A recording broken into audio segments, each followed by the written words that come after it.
I'm joined now by Yuka Roy from the business desk. Yuka, welcome to the programme. About 3 years ago, a groundbreaking agreement was reached on imposing a global minimum tax on multinationals.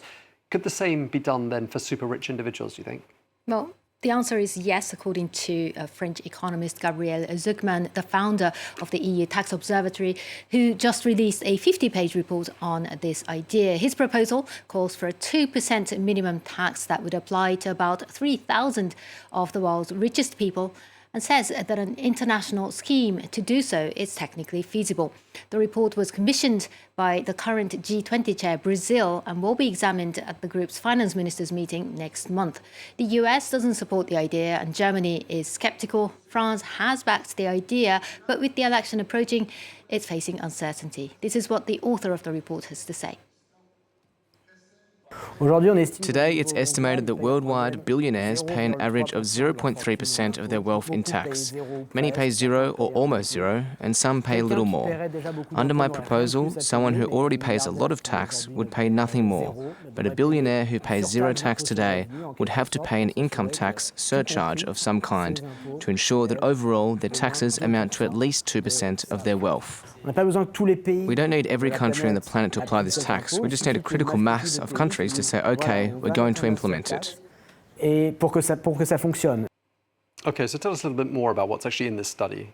Well, Zucman calculated how much tax revenue this kind of system could generate under different scenarios. For people with over $1 billion in net worth, a coordinated minimum tax at the rate of 2% would generate up to $242 billion annually, according to his calculations. Zucman says that the aim is to resolve what he said was the most unacceptable form of tax injustice, where billionaires have lower effective tax rate than the rest of the population. They're able to do so through tax optimization from holding most of their wealth in shell companies or in corporate stocks, which are not subject to taxation until they're sold.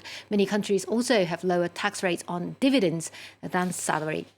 The report points to the fact that the wealth of the top 0.0001% of individuals has been growing twice as fast as that of the rest of the people, and now accounts for about 14% of global GDP. Tom. OK, now the summer sales have begun here in France, but things for retailers look pretty difficult, don't they? Well, big sales periods used to be limited to just twice a year, one in the summer and another in the winter. But even though people continue to look out for good bargains, fewer people are actually going on a spending spree like before. Solange Moujan tells us why. A decade ago, the frenzy was still very real. Les soldes in French, or the sales. Happy shoppers streaming through doors to get their hands on coveted items at a discount. Fast forward to 2024. For the last sales period, over 1 in 4 French people said they were not taking part, and some 30% said they were lowering their sales budgets. Overall, there was a 10% drop last January. Behind this disenchantment are a number of factors. First, French legislation has changed. The summer and winter sales are no longer the sole major discount moments, even if they are the only times where shops can sell at a loss. Sales with smaller discounts, or les promotions, are now more common, and they can happen at any time. Then there's a lowered purchasing power due to inflation and the tightening of budgets.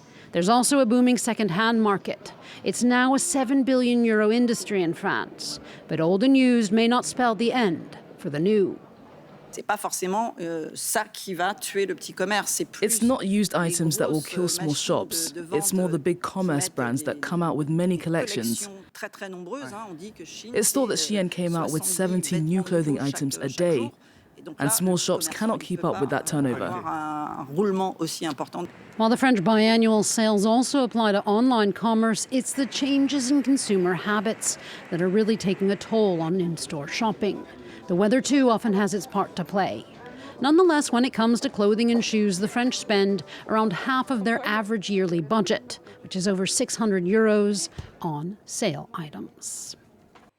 OK, let's get some market news now. And Yuka, one of the big winners today is the American electric car startup Rivian. Well, Rivian's shares on the Nasdaq skyrocketed since Tuesday's close after German auto giant Volkswagen announced a plan to invest up to $5 billion into the California-based firm. It's a rare bright spot amid a recent wave of recent wave of bankruptcies of EV startups in the US. Rivian was founded in 2009 and went public 3 years ago. It initially focused on luxury and sports cars, but has since started making electric SUVs, as well as delivery vans for Amazon. Under the deal with Volkswagen, Rivian will form a joint venture with the German group, which will focus on software development. Volkswagen, trading behind in the EV race, is to initially invest $1 billion and then $4 billion more in coming years. Okay, so some excitement on the Nasdaq. How are the rest of the markets doing? Well, Wall Street shares are mostly extending gains this Wednesday. The Nasdaq, as you said, are rising further as chipmaker Nvidia also continued to rebound from Monday's brutal sell-off. In Europe earlier, it was another lackluster trading day. London sliding for a third straight session, weighed by energy shares, and Paris lost 0.7 of a percentage point. In Frankfurt, contrary to Rivian, Volkswagen dropped 1.6% after that massive investment announcement. Now, in the foreign exchange market, the Japanese yen hit a fresh 38-year low against the US dollar, raising expectations that the government may intervene again to prop up the currency.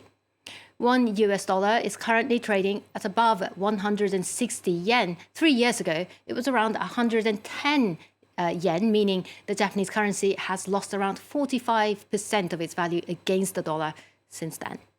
So it's for tourists, it's a good time to go to Japan. Okay, well, you're giving me some ideas now for my post-summer holidays. Might be a bit hot in the middle of the summer. Thank you very much indeed. Yuka Roya from our business desk. Thank you very much indeed.